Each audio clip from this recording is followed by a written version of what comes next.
श्री शिवाय नमस्तुभ्यम। हम सबको पता है कि 25 जनवरी को पौष पूर्णिमा का बहुत ही प्यारा सा दिन है और ये जो वीडियो है आपकी कितनी भी पुरानी मनोकामना है अगर पूरी नहीं हो पाई है तो इस पौष पूर्णिमा पे उपाय को करेंगे जो कि पूज्य गुरु जी की कथा से सुन के बहुत अच्छे से आपको समझाऊंगा। ठीक है, कुछ नहीं करना है, पेड़ पर चुपके से ओम लिख के चले आना, सारी मनोकामनाएं आपकी पूरी जरूर होंगी। ठीक है, चलो इस उपाय को थोड़ा सा नियम से करना होगा। कैसे करना है, कौन से टाइम करना है, इसके लिए वीडियो को पूरा देखिएगा। ठीक है ना, चलो समझते हैं।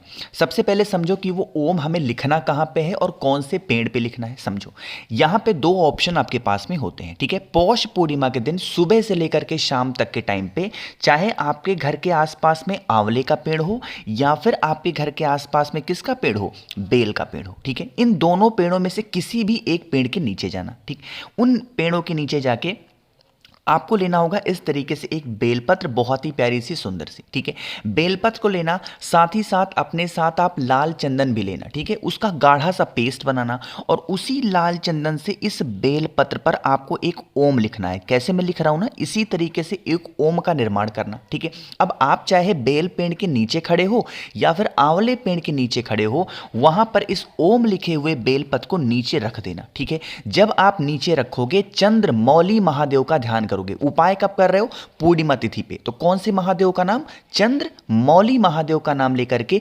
बेलपत्र को नीचे रखेंगे। ठीक है, और उस बेलपत्र पर अपना राइट हैंड, अपना दाहिना हाथ रखेंगे। आपकी कितनी भी बरसों पुरानी मनोकामना अगर अधूरी रह गई है, नहीं पूरी है, बहुत सारे व्रत कर लिए हो, तो आप हाथ रख करके अपनी कामना कह देना। ठीक है, विश को कहने के बाद में फिर इस बेलपत्र को यहां से उठाने के, जो रखे हो नीचे ना, हाथ रख के मनोकामना बोली, उस बेलपत्र को फिर से उठाना। साथ ही साथ अपने घर से एक तांबे के लोटे में जल भी भर लेना है ना, और उसको लेके पहुंच जाना महादेव के शिवलिंग के पास में। कोई जरूरी नहीं कि मंदिर ही जाओ, अपने घर पे भी कर सकते हो। ठीक है, फेस रखेंगे उत्तर दिशा, नॉर्थ डायरेक्शन, और पूरा का पूरा एक लोटा जल महादेव के शिवलिंग के ऊपर चंद्रमौली महादेव का नाम लेके समर्पित कर देना। जल चढ़ा दिया, जो एक बेलपत्र आप पेड़ के नीचे से उठा के लाए हो, ओम लिखा हुआ, वो महादेव के शिवलिंग के ठीक ऊपर समर्पित कर देंगे और वहीं पर आपको अपनी कामना कह देनी है। जो यह उपाय थोड़ा सा नियम से, तरीके से कर लेता है पूर्णिमा तिथि के दिन, वो भी पौष की पूर्णिमा पड़ रही है, गुरु नक्षत्र का समय है, इतना सारा संयोग एक साथ बन रहा है, तो आप सभी लोगों को इस उपाय को जरूर करना चाहिए। ठीक है, समझे आप मेरी बात को। चलो आगे बढ़ते हैं। इस वीडियो में हम लोग अपने दूसरे उपाय की तरफ, जो कि हमें पौष पूर्णिमा पे जरूर करना चाहिए, है ना। देखो, अब देखो, पौष पूर्णिमा का दिन है तो आप लोग स्नान जरूर करोगे, चाहे सुबह करोगे, दोपहर में करोगे, रात में करोगे या शाम के करोगे, लेकिन करोगे तो ज्यादातर लोग करते हैं।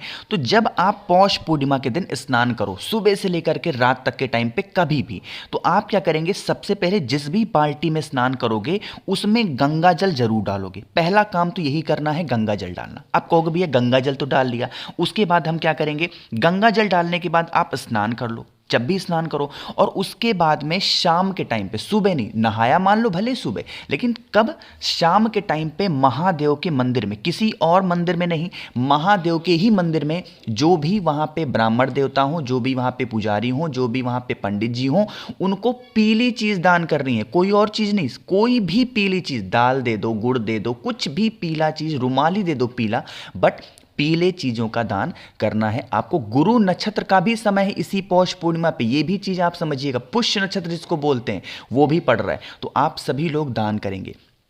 काफी लोग कहते हैं भैया हमारे यहाँ मंदिरों में पंडित जी नहीं है, ब्राह्मण देवता नहीं है, हम क्या करें। अरे उस मंदिर के आसपास कोई जरूरतमंद होगा, कोई भी जरूरतमंद, कोई नीडी पर्सन होगा, आप उसे दान कर दो। ठीक है, लेकिन पीली चीजों का दान जरूर करना। ठीक है, चलो यहाँ पे दो चीजें मैंने आपको बताई हैं, बहुत स्पेशल सी और बहुत ही ज्यादा प्यारी सी। आगे बढ़ते हैं अब इस वीडियो में हम लोग अपने तीसरे उपाय की तरफ। यह उपाय भी आपको क्या है और कैसे करना है, उससे पहले जिसने अभी तक वीडियो को लाइक नहीं किया, पहले तो जल्दी से वीडियो को लाइक कर दो और ज्यादा से ज्यादा लोगों तक शेयर करिएगा।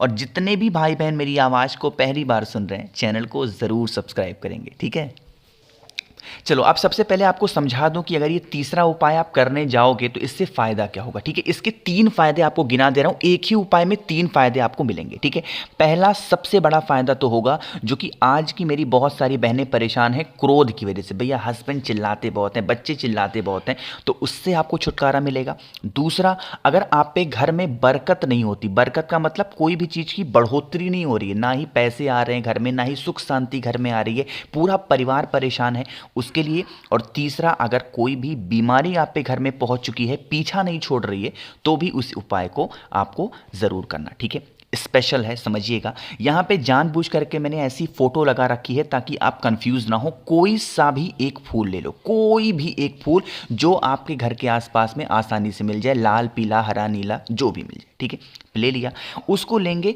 एक तांबे का लोटा लेना, तांबे के लोटे के अंदर फूल को बिल्कुल भी नहीं डाला जाता, तो मत डालना। ठीक है, पहुंच जाएंगे कहां पे, महादेव के शिवलिंग के पास में, चाहे तो घर पे करो या मंदिर में करो, जहां पे आपकी इच्छा है कर सकते हैं। वहां पे जाओगे, जो भी एक फूल आपने लिया था, जो भी एक कलर का कोई सा भी फूल, उसे आप शिवलिंग पे 5 जगहों पे टच कराओगे, स्पर्श कराना है, रखना वहां पे बिल्कुल नहीं है, सिर्फ टच कराओगे। कौन कौन सी जगह है समझेंगे। सबसे पहली जगह जिनको हम लोग विघ्नहर्ता बोलते हैं, भगवान गणेश के स्थान पे एक बार टच कराएंगे। ठीक है, दूसरा स्थान है भगवान कार्तिकेय का, यहां पे टच कराएंगे। तीसरा स्थान है मां अशोक सुंदरी का, यहां पे टच कराएंगे। चौथी जगह है मां पार्वती का, जिसको हम लोग हस्तकमल भी बोलते हैं, चौथी होगी। पांचवी जगह रुकिएगा, शिवलिंग के ऊपर टच नहीं कराना है। फिर कहां, जो शिवलिंग के ऊपर मटका लटका हुआ होता है, उस मटके के ऊपर टच कराएंगे। जिन भी लोगों के यहां मंदिर में मटका नहीं लटका है, तो अगर महादेव का त्रिशूल हो वहां पे, तो वहां पे एक बार टच कराएंगे। ठीक है, टच कराना, और टच कराने के बाद में आप कुछ भी फिर नहीं करना है। टच कराने के बाद में फिर आप जैसे ही मंदिर से बाहर निकलेंगे, दर्शन हो जाएंगे आपको नंदी बाबा के, अरे होंगे ना, तो नंदेश्वर महादेव का नाम लेकर के जो एक सफ़ेद या फिर कोई सा भी फूल आपने 5 जगहों पे स्पर्श कराया था, वही फूल उठा करके नंदी बाबा के चरणों में समर्पित कर देना। और जो मैंने आपको बताया कि क्रोध के लिए कर रहे हो उपाय को, तो उसकी कामना बोलोगे, बीमारी के लिए कर रहे हो, सुख शांति के लिए कर रहे हो, तो वो कामना नंदी बाबा के कान में कह देना।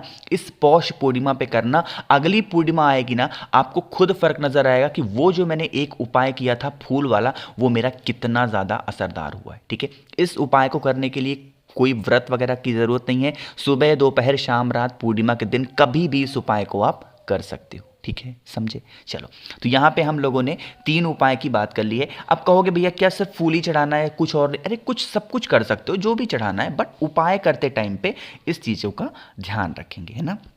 तो यहाँ पे हम लोगों ने 3 उपाय की बात कर ली है, बहुत ही छोटे छोटे थे। आगे बढ़ते हैं इस वीडियो में हम लोग अपने बहुत ही छोटे से चौथे उपाय की तरफ, और यह उपाय आपको रुद्राक्ष से करना है। ठीक है, इस उपाय को करने की 2 तिथि होती है, या तो पूर्णिमा हो या अमावस्या हो, एक तिथि और है, या तो सोमवार का दिन है। कहोगे भैया रुद्राक्ष तो हम करें, इसके फायदे क्या होंगे? इसका एक बहुत ही सुंदर सा फायदा है, वो है डिप्रेशन। डिप्रेशन मतलब कि अगर आपको कष्ट बहुत ज़्यादा है, हर छोटी बातों पर आप सोचते बहुत ज़्यादा हो, बहुत ज़्यादा मतलब कष्ट में हो, पूरा जीवन तकलीफों में बीत रहा है, एक रुद्राक्ष लेना, कितने भी मुखी हो कोई दिक्कत नहीं है। ठीक है, रुद्राक्ष लेना, एक तांबे का लोटा लेना, उसमें जल भरना, नॉर्मल सा भर लिया घर से, और इसी जल के अंदर रुद्राक्ष को डाल देना। कितने देर तक? 20 से 25 मिनट तक रुद्राक्ष को इस कलश के अंदर डूबा रहने दो। 20 से 25 मिनट के बाद रुद्राक्ष को निकाल लेना, और निकालने के बाद में जल को लेके पहुंच जाएंगे महादेव के शिवलिंग के पास में, और यहां पे एक बहुत ही प्यारा सा नाम बोलना है, सोमेश्वर महादेव। कौन से महादेव? सोमेश्वर महादेव के नाम से आपको वो रुद्राक्ष का जल समर्पित करना है। जल बहता हुआ जलाधारी से नीचे गिरेगा, इस जल को रोकना। जो इंसान डिप्रेशन में है, सोचता बहुत है, परेशान बहुत है, थोड़ा सा उसको सोमेश्वर महादेव के नाम से आचमन करा दोगे, और बाकी का बचा हुआ जो जल होगा, रुद्राक्ष वाला जल होगा, उसको अपने घर में थोड़ा थोड़ा छींट देना। यकीन मानिए, आप पे घर में जो निगेटिव एनर्जी होगी, या फिर जिस भी कारण से आप बहुत ज़्यादा डिप्रेशन में घूम रहे हो ना, बहुत परेशान हो गए हो ना, वो डिप्रेशन की जो हैबिट होगी, वो आपकी धीरे धीरे करके ख़त्म ज़रूर होगी। ठीक है, पौष पूर्णिमा का स्नान दान का प्यारा सा दिन है, तो जितने उपाय मैंने आपको बताए हैं, कोई सा भी उपाय आप कर सकते हैं। और किसी उपाय को समझने में आपको दिक्कत हुई है, नीचे कमेंट सेक्शन में पूछ सकते हैं, या फिर अगर आपको मुझसे फ़ोन पे बातें करनी है, मैसेज बातें करनी है, तो आप हमें इंस्टाग्राम या फिर फेसबुक पे फॉलो कर सकते हैं, जिसके लिए सर्च करना होगा द नेचुरल प्लैनेट 108। श्री शिवाय नमस्तुभ्यम।